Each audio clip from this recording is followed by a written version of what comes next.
2024 was a fantastic year for the tabletop RPG scene. I have read and played many games that would have made fantastic contenders for this year's best, but one stood out above the others for me, and that is Beyond the Pale, written by Yochai Gal and published by Lost Pages. This investigative sandbox adventure written for the Cairn system has been some of the most satisfying fun I have had in a long time, and it was an absolute blast to play. However, I was very happy by the time it was concluded, because I was very exhausted from running it.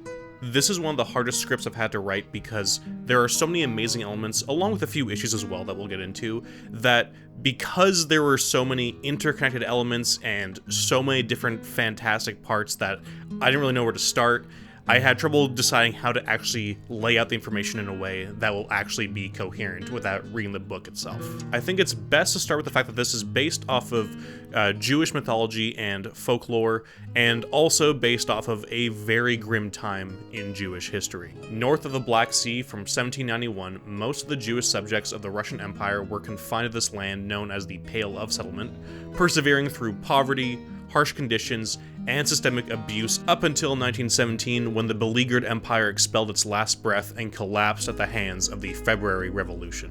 Obviously, with that as inspiration for the setting that the players will find themselves in, this is not exactly a bubbly and bright adventure. And while we're on the topic of the Jewish content in this adventure, one of the aspects I absolutely love is all the terminology that is from the Pale of Settlement, as well as actual Hebrew terminology for different things such as supernatural creatures, titles, buildings, people, and basically all these different terms that really do immerse the player in this setting a lot more than if they had just used, bog standard kind of fantasy terms that you have seen a million times in OSR and NSR adventures. When these words are used in the text, in the margins in the top left or top right, depending on what page you're on, you'll see a quick definition of what that word means, as well as in the back there is a glossary with all the words used that you may not know. And so it makes it really easy to find that stuff. However, I will say, as a very teeny tiny gripe, barely even a criticism, there were at times where I wish, when the space allowed for it, because the space doesn't always allow for it with, art and maps and whatever else, I would have liked if those words and terminology were used multiple times, because there were a few times where I or a player would forget what a term was and I had to go find it, which again is not too hard with the glossary or also appearing where the word first appears, but there were other times where the same word appeared later on in the book and there wasn't a little definition there. That's why this is a very teeny tiny gripe. It's almost not even a gripe at all, but it was just one thing that I was like, oh shit, where's this word at? So I honestly don't think it's a bad idea to print out the glossary or have it on a PDF for quick reference, because that's what I should have done. Because truly nobody has it harder than me than having to spend an extra 20 seconds just looking for the definition of a word. Not even 20 seconds, it's probably like 5, but I like to try and keep things snappy. All joking aside though, I absolutely recommend that you do use these words. I do think that in general, it really adds to the immersion. Don't worry about mispronouncing them or having to repeatedly explain what they mean if people forget, because you can easily look up how to pronounce them online. There was several of them that I had to look up to be like, oh, that's how you pronounce that, cool. And then also, it's just really adds to the immersion. I think it really adds to what this adventure is trying to do. So even if you screw up the pronunciation or if you have to keep checking what a word means, I still think it's worth it. Speaking of layout, overall, this book's layout is absolutely fantastic. All the information is, for the most part, just put in very small chunks that are easy to read. It does not waste your time with absolute bullshit that does not matter. There's a lot of really important, dense content throughout the book, but it's put in parts where is just the useful stuff for other characters, for information that players might ask, for stuff on locations or whatever else. It's all very well put together where it does not waste your time with loads of box text or any of that kind of crap. However, with that being said, I do have some issues with how some of the information was dispersed. This adventure, despite having some dungeon crawling elements, is overall an investigative adventure. Most of the time that my players spent in the game world was investigating, was tracking down leads, asking questions from people, searching different areas, and I have a layout criticism that I think is going to be my most controversial take for this video, because this is a very normal thing that investigative games do in general, And in general, I don't have an issue with them, but I did for this adventure for whatever reason. And my issue was that I didn't like that the Dramatis Personae was separate from the locations. And the reason for that was because I had players who were absolute bloodhounds when it came to asking questions about both locations and people, and I would have much preferred if the people had their information next to whatever location they were most likely to be found in. Because essentially what you have here is the Dramatis Personae, where you have the different characters and, like, you know, the whole cast, and it has the information on them and stuff they know and that sort of thing. And then also there are the locations of the town or of the region that they are probably going to be in, which also has its own information about what's in that location, or, you know, certain secrets or whatever else. And I found myself with my players who, like I said, were asking a million questions constantly. It was a lot of flipping back and forth, losing where a character was, not remembering where the information for something was while I was trying to go through it. It wasn't a problem overall, but it did slow things down. It slowed things down a lot more than my earlier very teeny tiny gripe about, you know, the terminology. Because there were times where the players would flip-flop between social questions and location questions, and what would happen is I for sure thought I knew there was information on the question they asked, but I could not for the life of me find where it was, because sometimes I would check the location, then I would try and check, like, the character they're asking about. I would check a few different things, and most of the time I found it, but a lot of the time there was stuff where I was like, I'm for sure that I saw the information or something on this thing they're asking, but I can't seem to find it. And it was just a case of that information kind of being divided up between different spots, whether it was, you know, in a dungeon or in a location in town that they were more than likely to be found at, or it was in the Dramatis Personae. Again, not by any means bad layout or a game-breaking thing or anything that's like a serious problem. And in fact, I think a lot of people are going to disagree with me on this, because I think it is still laid out well. It's just for the way, I guess, I was having questions thrown at me by my bloodhound players, it became difficult at times to actually find the information I was looking for. So if the characters and their information were paired up with the location that they were most likely to be found at, I would have just preferred that personally. And to be clear, I think from a reading perspective, I do think the layout that they chose was a better layout in terms of just a really nice, easy read, where you have the Dramatis Personae, the town, the different regional locations, the dungeons, everything being divvied up the way it was, I think is the best in terms of being able to read through it and get your head around everything. But I'm more talking about at the table play, not just how well it's laid out for reading. And the reason why I think that is because reading through this book was a breeze, so much so that I'm not sure what happened, but I don't think I really clocked properly how much is actually in this fucking campaign book. Because it's a little adventure, and it's like about, I think, like 80 pages of content, not including, like, you know, some of the art and some of the other things. But like it's a solid size, but it's also, you know, a tiny little book. It's just this big, you know, and like it's pretty thick, but also like it's laid out with a lot of bullet points. It's not walls of text for 80 pages. There's lots of art. It's broken up into small little chunks.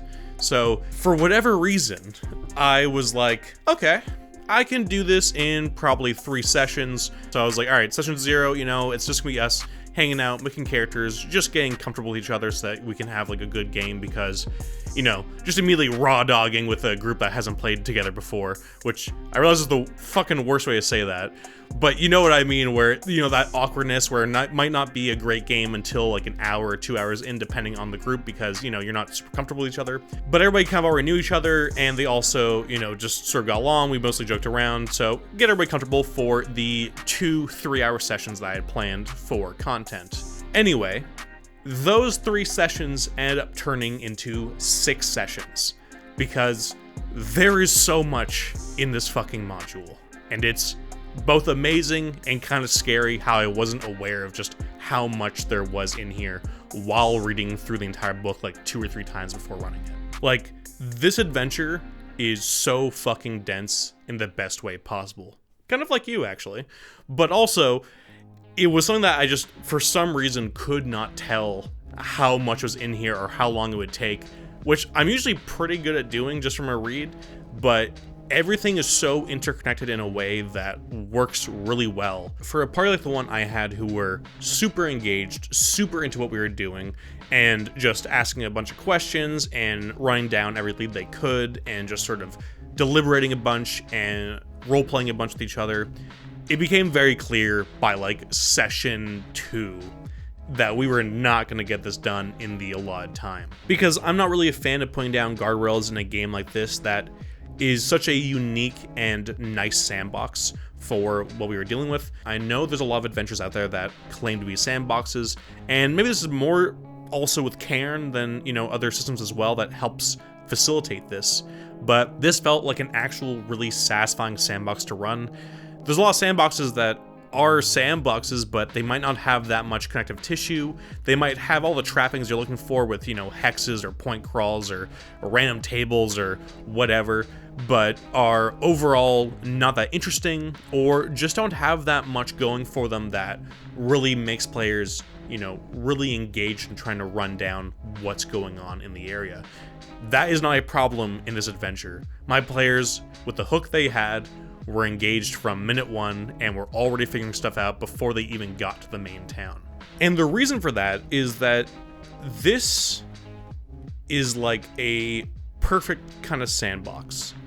And I say perfect not as in the adventure is perfect, but as a sandbox concept for a few sessions, it's perfect. There's a lot of games out there that I'm gonna say this and people are like, oh, well, you know, that's like this game or this adventure, that adventure, or all these adventures. This is what all adventures do. It's not that special.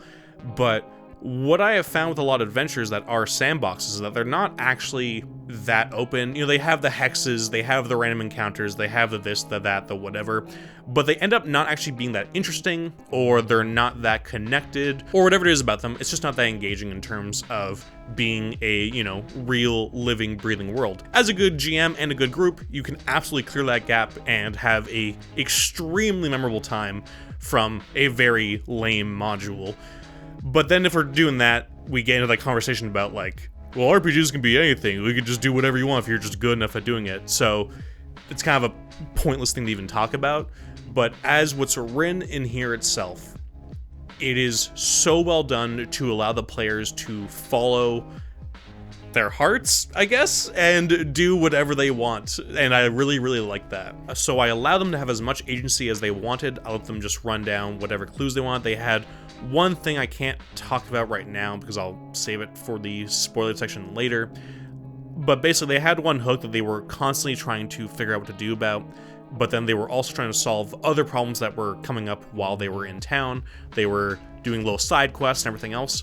And it felt like just a really nice fun time where I think I'm getting really tired of doing a lot of just narrative games, in the sense of like, not narrative like, you know, Blades in the Dark or Cairn or Trophy or whatever, but more, I should say like a linear trad adventure. I don't think I want to really do those, you know, single story things that you kind of just follow.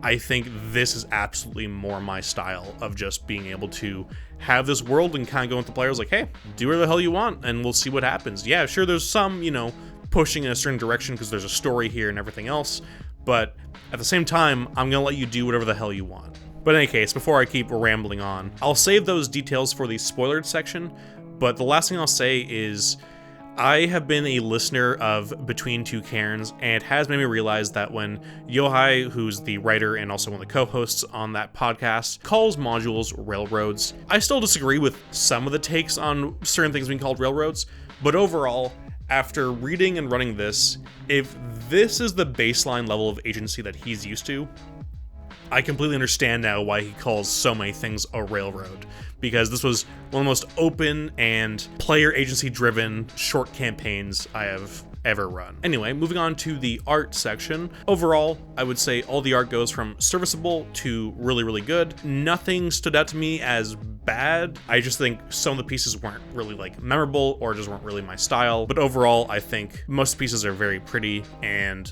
the maps do a really good job of laying out the information in a way that's clear and easy to read. Now, I can't show the monster art for obvious reasons because there's no real like bog standard monsters that I can really show.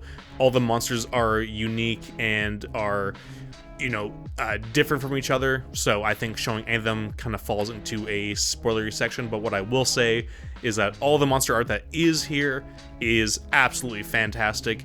It really captures the vibe of the monsters that you're dealing with, whether it's ethereal majesty or horrid nightmare. And there are 4 maps in total. There are 2 dungeon maps, a region map, and the town map. I kind of wish that there was also an unlabeled region map where I could show that to my players early on to sort of show maybe a map they were given of the area to give them an idea of the different spots.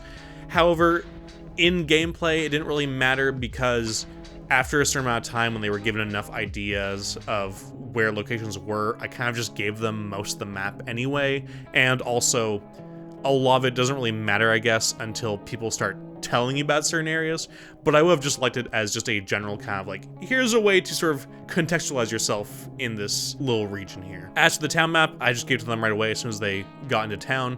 The town map does obviously show the different locations in town, which I don't think is really spoilers, but there's no real way the players would know what they are until they actually went exploring around. But I found just for the ease of the time we had, and also just because I don't think it really takes away from the game for them to know here's where the butcher is, here's where the shul is, here's where the tavern is, whatever. I don't think any of that really takes away and only just makes it a little bit easier for them to sort of look over the map and decide where they want to go and where they want to explore and who they want to talk to. On that map, though, there are some spoilers. I did block those off for you guys because I don't want to spoil anybody in case, somebody gets really mad about seeing a word that they have no context for, but, it's the internet. But for my players, I kind of just left it there because I was like, I don't care. Sure, it's information you absolutely don't know and shouldn't really know, but it will also just not matter in the grand scheme of things. One last thing I want to say before we get into spoilers that I absolutely loved is that this is an adventure for everybody. In the sense that if you don't know anything about Jewish folklore or mysticism or culture, you can still have a fantastic time just from a lot of the elements in here, but there is also even more in here at deeper levels if you are familiar with Jewish culture, folklore, and mysticism. I'm not Jewish myself, but I was very lucky to have a player who is Jewish, and it was really, really cool at the table where stuff that was just oh, this is a really cool, fancy item, or this is a really cool, sort of moment or creature or whatever, all by itself that I could just enjoy for what it was as a fancy piece. The Jewish player at the table, though, could explain the background on certain things, as well as even noticing a pattern in one of the dungeons that completely recontextualized it after they had pointed out, what that actually is. And I thought that was very cool. So if you're somebody who has, no knowledge of Jewish culture or folklore, you can still have an amazing time playing this just by itself as a just fascinating, well-realized world.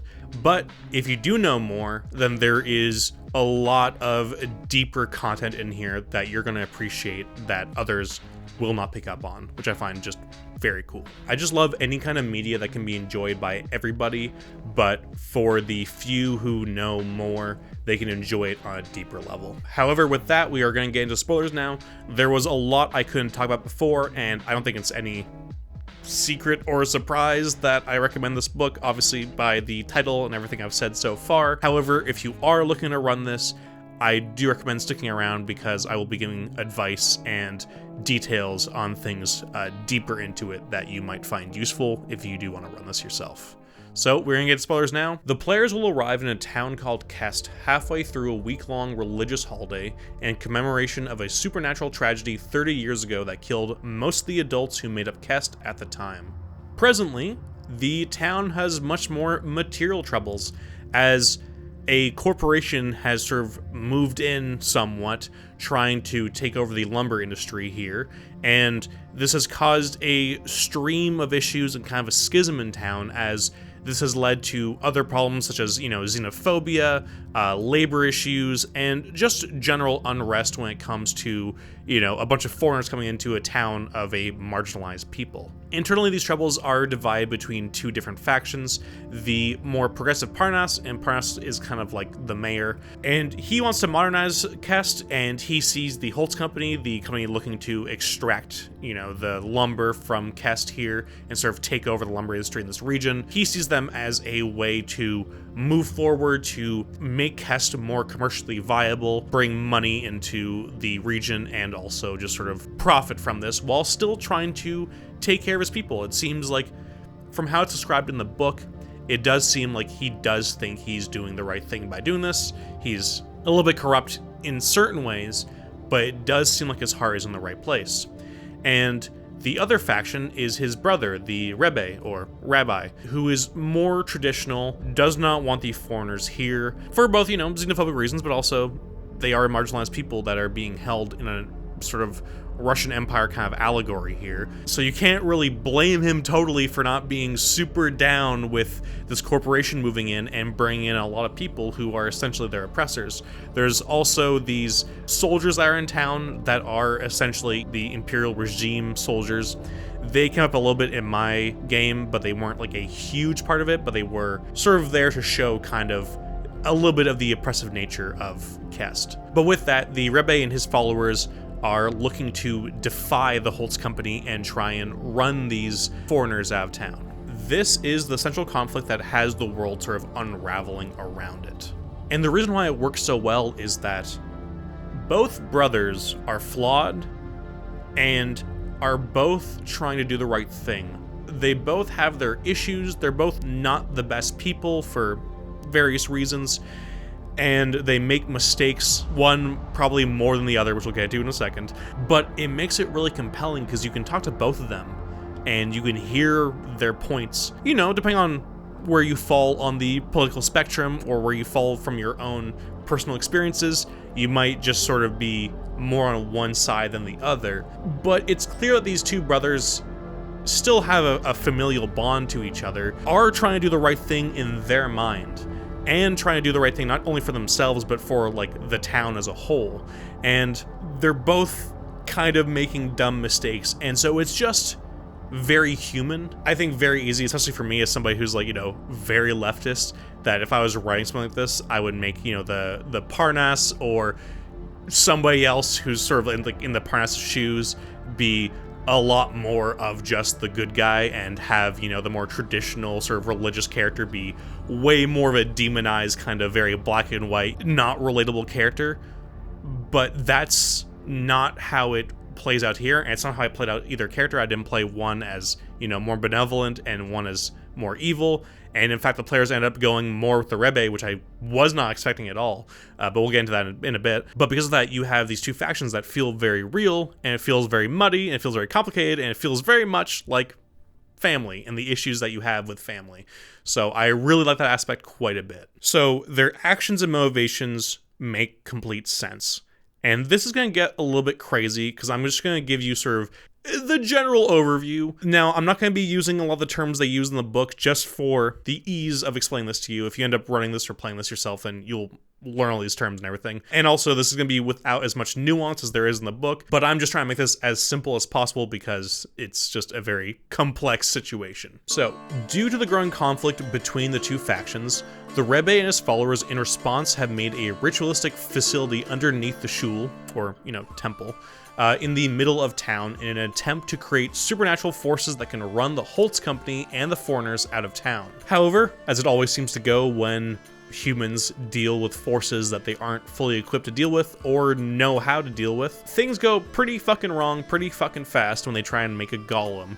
And they open up a portal to the underworld, which allows these sort of demonic spirits to come through. And along with these demonic spirits coming through, they killed a bunch of the Rebbe's followers that are still in the facility because once this happened, they kind of just sealed the facility and ran the fuck out of there and are currently trying to deal with whatever happened with, the whole opening a portal to the underworld and letting demons out kind of thing. So clearly, things aren't looking too good when the players arrive in town. The most powerful of those creatures, the Aluka, is trapped beneath the Shul in this facility, while another demon has made its escape and has already killed some people and plans to cause chaos and carnage again in town by the festival's end. Yeah, one thing I should mention is that there is a festival going on currently that is commemorating that tragedy I mentioned earlier. The players will arrive on Wednesday, and the festival ends by Saturday, and that's sort of like the timeline the players are on going through this adventure. Unrelated to these demonic entities, there is another creature called a Vortzel Witch, which is digging its way down into this underground facility, attracted by the corpses of the followers who fell here when they lost control of the situation. And when the Vortzel Witch reaches the underground to go feast on these people in a few days, it is going to break the salt circle, keeping the Aluka trapped inside. And when that happens, the Aluka is going to do some fucked up shit with a pregnant woman that I'm not going to go into details on because I want this video to stay monetized. Outside of this, one day after the players arrive, a insanely powerful entity called Karish Tigris will appear in the blue forest near the town, and this insane creature that is not on a scale that can be killed by players, like this is like essentially a god, is going to absolutely just nuke this town with its roar if the Aluka escapes. So that's as simple as I can make it. The labor and cultural disputes have led to extreme measures by the Rebbe, which have gone terribly wrong, and summon creatures that will make things worse with their own motivations and powers. And that is just the main through line. That's not even covering the more personal relationships of forbidden love, lost family, fantastic magic items, socialism, side quests, or the extra relationship between Kest and the sort of analog greater Russian Empire in this world. This is why it was so hard to write the review on this, because despite its, size, there is so much within these pages that is just one of the most expansive and fleshed out territories I have ever run in any game. There is the town and cast therein to explore, the Blue Forest, which has a point crawl with several dangerous and fascinating encounters and threads, overland locations that are important, a dungeon to the west of town, and a dungeon underneath town, all connected in their own ways. I want to cover some advice and some highlights from my time running this. There are several hooks. I went with the fourth one, where the group was hired by a mysterious council to find a tome called the Book of the Night Wanderer. The reason why I recommend this one over the other hooks is for two main reasons. Firstly, the book they're looking for is in one of the last rooms of the dungeon underneath the Shul, so it's something that will take them to the very end of the story without too much worry of players asking themselves why they're still here when they've already solved their primary job from one of the other hooks. Obviously, good players will latch onto other threads and key hooks to, further propel themselves into the story, and a good GM will provide those opportunities, but it's always nice to have those core basic motivations to come back to when you're wondering why you're allowing yourself to get the shit kicked out of you repeatedly.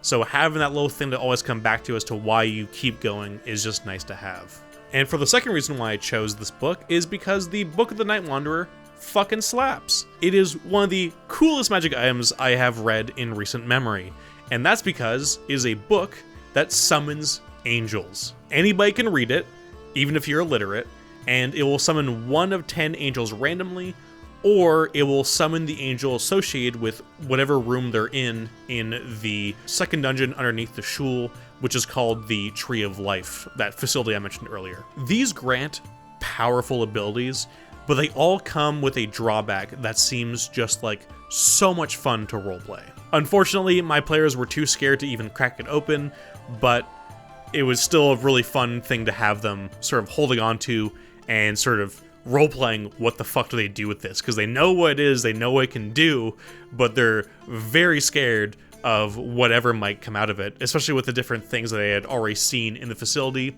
and they did not want to add to it. It was hard for me to choose which one to read out loud, but I decided to go with Raphael. Raphael's description is radiant, beautiful, and androgynous. Their voice harmonizes peaceful duality. The power you get is you may change the weather to suit your needs, but to you, the world becomes muted. Colors, sounds, and tastes are less vibrant. You can no longer see the stars. I like the idea of being able to change the weather for the needs you might have, whether it's causing a snowstorm to block out an army coming to attack a town that you're in, or, you know, strong winds when you're out sailing and all these cool things.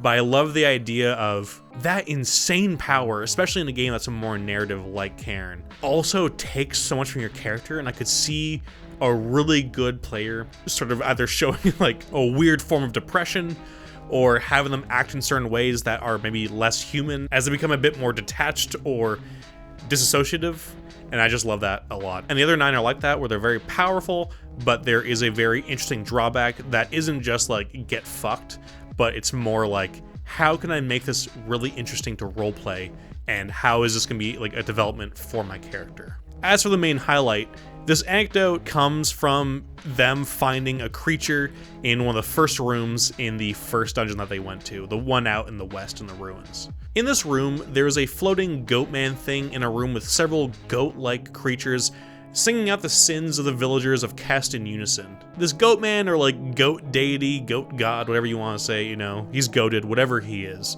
goes with the name of Azazel. And Azazel will answer any question truthfully about what it knows about the dungeon in exchange for a sin, whether one of the character's own sins or the sins of another that they know to be true.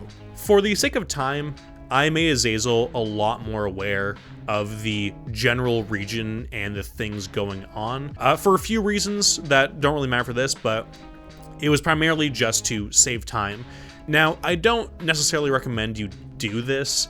I don't think there's anything wrong with it and how it played out for me. It actually worked out exactly how I wanted to, which is basically just sort of cutting out a lot of time because the players are planning on going very far to another creature that really wasn't going to be very helpful to them for what they knew. So I was like, fuck it, we're just going to do this now, have them basically give the information that they need or want, and that will cut out a lot of time, because this was in that sort of period where I'm like, oh my god, we're on like session 4 here.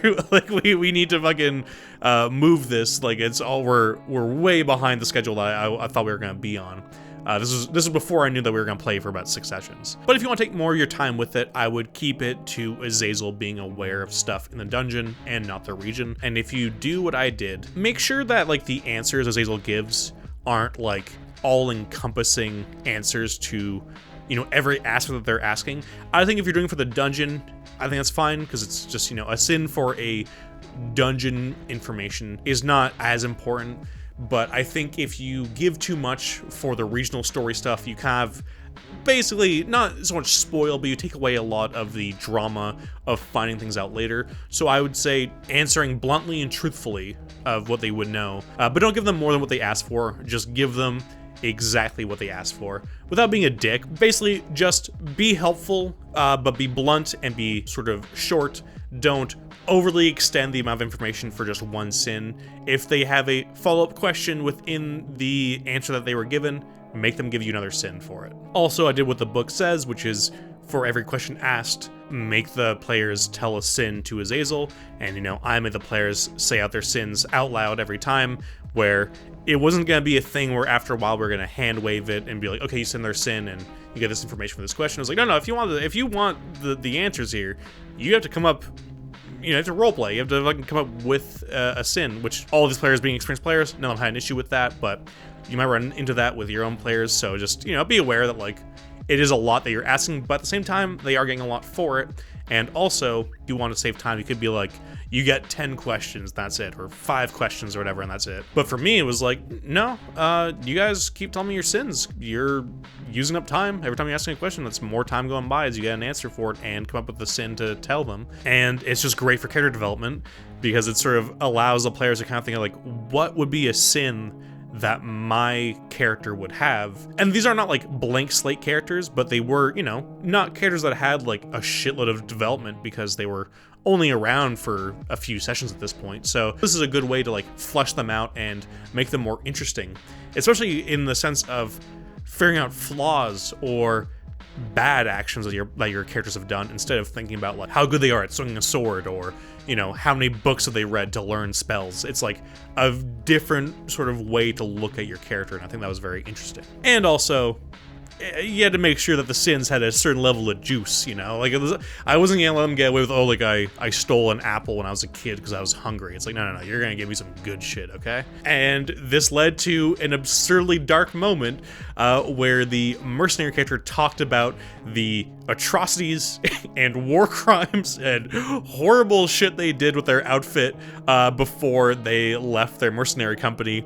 And the other two characters, you know, who also had some pretty bad skeletons in their closets, were still like looking at him like, Jesus Christ. However, with the way I did it, with them getting a regional amount of knowledge from Azazel, not just the dungeon knowledge, they had such golden information that they got overall fairly easily just on their sins.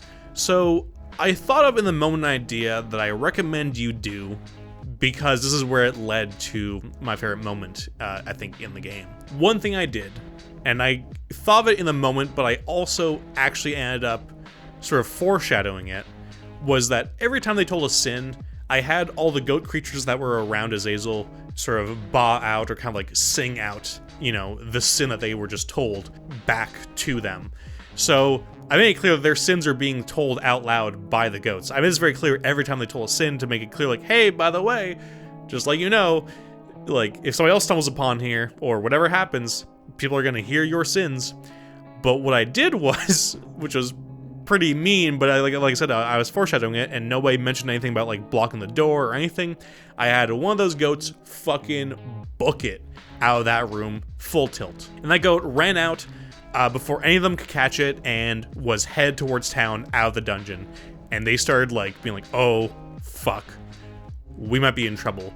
But they still had the rest of the dungeon to do, so they had to deal with that. They're like, listen, we're just gonna deal with that problem when we get to it, so let's just deal with the thing we're here to deal with. Later, after an entire ordeal of dealing with a dungeon and sort of tying up a side quest with this spirit that was trapped in a tree and being tortured, that's a whole side quest we don't have time to talk about, so I'm going to have to move on. But there's so much shit in this fucking module, okay? Like, so that was a whole thing that they had to do, but we don't have time for that, so we're gonna move on to this. When they got to town, a man with a wolfish grin who they had been warned about the day prior, but hadn't met yet, stops them next to an alleyway and unravels a kerchief with the bloody severed ear of the goat, and is about to blackmail them about having the goat in a secure location and willing to blab all their horrific sins to the townsfolk who they so far had great relations with, unless they cut him into what the party was doing and told him everything.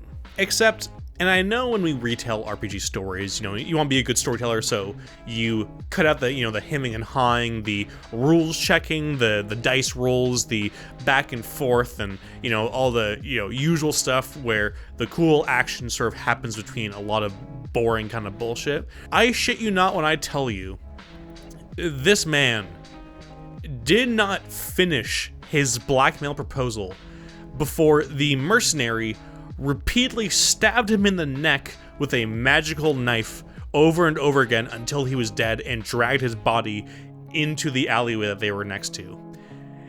It happened so fast, and it was so violent, that I just burst out laughing from shock. It was insane how it just immediately, they were so done with dealing with anybody getting in their way. They had somewhere to fucking be, and they were not letting anybody stop them. And what's funny is that one of the other players said, if the other player had not beat me to it, I was gonna like impale him with my spear and sort of like shove him back in the alleyway as well. So clearly everybody was on the same wavelength of what they wanted to do here. However, as it goes, you know, murdering a man in broad daylight in a small town, some people noticed, and that turned into a whole other thing. But what was crazy is that they rolled really well on the persuasion check that they had, and from there, they convinced everybody that he was actually a pervert who was harassing the lighthouse keeper, and he was already a very shady character, mixed with them rolling a natural 1, which in Cairn is basically rolling a natural 20. Not that there's like crits and stuff, but like I was like, okay, well, you rolled the best you could on this persuasion save check thing that they have in Cairn. Yeah, I guess it works. They're like, you know, they're not off the hook, but they're like, okay, we already don't like this guy, he's shady. You confronted him when you probably shouldn't have, but things got out of control and you killed him in, you know, self-defense or whatever. Because he was already a shady dude and all the other stuff that they had and the good roll, I was like, all right, they're gonna still like talk to you about this, but because we're low on time, we're gonna just sort of move things along. But like, yeah, they moved the body and like the Parnasse was like, all right, I gotta find out the details, but don't leave town, and we're gonna deal with this like by tomorrow with whatever the hell happened here, because this is insane that a murder just happened in my town, and it's a very, you know, small town. This all happened in the penultimate session, so they are trying to get to the end, and they keep running into these roadblocks, but they did miraculously get through them without too much trouble and moved on to the final dungeon. But that whole thread from giving the sins to Azazel to all the way murdering a man in broad daylight was just such a funny sort of anecdotal side quest, or, you know, just side adventure that happened while they're trying to just do like the main story, was just very funny to me. As some more advice for this adventure, however, like all adventures or all games, you know, you really should set expectations at the Session 0 game. But with this one in particular, I would definitely recommend mentioning the ticking time clock element that is part of this adventure. They have so much they can do in this little sandbox that if they don't know that, they might go really off the rails, and then when things go really wrong, they might feel a little bit bitter that they're like, all right, fuck, like, you know, the game's the game, but I kind of wish I had known that there was, you know, a timer on us, because I would have done things totally differently. And this obviously depends group to group. So you might have a group that's like, oh, that's whatever. Yeah, sure, the whole region ended and our players all died, but I had fun selling some like the brandy that they could find in the area. I had fun going on a little bootlegger quest that we could do. So it really depends on your group. You'll know them better than I can, but I do think when it comes to timers, it's not a bad idea to let people know that they exist, because that, at least on a meta level, makes them go, all right, let's try and focus. We still have time to do the things we want to do, but it also means that, you know, we keep ourselves a little bit more focused and corralled on getting this job done, because by playing the game, they will naturally learn about the ticking time bomb. But like I said, with the sandbox aspect, they might end up going a different route, and they might not come across the information that they need about what that ticking time bomb is. I don't think having meta knowledge ruins games. I think almost all the time, when done properly, meta knowledge can only really improve your game, because people will know what's going on. To give an example, when I ran Doom of the Savage Kings, which I think I might have mentioned this in another video, but I did that sort of Doom of the Savage Kings actual play one-shot for, I think the 1K special or whatever. I did a warm-up game before that to, you know, try and get an idea of the adventure. That warm-up game was completely pointless outside the fact that I learned a very good thing, and that was that I should have explained that this was an investigation game DCC adventure, because the players immediately went crazy and off track, and some of them will deny it, but they went fucking nuts, and they totally just took it in a different direction, and they essentially TPK'd like in the first hour. So it was one of those things where they're like, oh wait, we were supposed to do this other thing? It's like, all right, just putting aside all the clues I put down that you shouldn't do what you're doing, which is fine because we had a fun time, to the point that was more memorable, because I still talk about it to this day about how insane everybody went immediately, but not explaining that this was not a regular DCC thing of just like, oh, we're gonna go murder stuff and just discover stuff. It was, you know, more investigative, more social. It did make the game end in an hour where they got TPK'd. So that's why I recommend, just so you guys know, there is a timer in the background of an event that's happening. So keep that in mind. You can do what you want with the time you have, but just keep in mind that there is going to be consequences if you fuck around too much, which again is fine if everybody has fun. Okay, so I was gonna do an entire section on Cairn 2nd edition, and you know, I have at this point I think 8 to 10 sessions both playing and running the system under my belt, but honestly, how I feel about the system, the jury's still out. I'm probably gonna give Cairn 2nd edition its own video at some point. Also, like, once I get the box sets, I can, you know, review that part too, of like the physical aspect of it. The reason why the jury is still out is that I keep coming back to it because I have a lot of fun with it. I also really like the adventures that are written for it. I've bought a few, and also I've had a friend who sent me a few, so I have like Try the Beetle Milk, Exalted Order of the Mystic Moose, Tannic, and a few other ones. So, like, clearly I like it. There's clearly something about the playstyle or the content that's made for Cairn that I really vibe with. But at the same time, I think it's a little bit too light for me. So I think it's something that maybe I'm just not playing it the way it wants me to, or I just sort of need to shake certain OSR, NSR things off to fully appreciate what it's doing. But I'm not going to get too deep into it because I don't want to have a take that then becomes, oh, that's Wasabi Burger's take on Cairn. Because I'm still sort of out, and there's nothing I could say here that would be evergreen. Outside of that, I really like the backgrounds. One of the aspects I really like about Cairn is that there are no classes. The backgrounds inform your character somewhat, and the items that they might start with might inform what they can do, but there's not the issue of, oh, you're this archetype, so you do these things. I'm this archetype, I do these things. We don't mix and we don't step on each other's toes, which is a problem with class-based play, which isn't a problem with certain types of play, but sometimes you're not in the mood for that.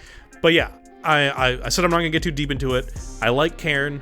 I like how streamlined it is. I really like the art in the book. I like all that sort of stuff, but I'll give a proper review after I run it more and I get my head around how I feel about it, because right now I'm still kind of like, I like it, but there's weird shit like with like the health and some other stuff. I'm not totally sure how I vibe with it, but we'll get to that someday. In any case, before I get to my conclusion, I just want to say a big thank you to my patrons. If you want to get videos a day early, sometimes vote on video topics, and get completely erratic and not all regular updates from me, consider becoming a patron. It's great. You should do it.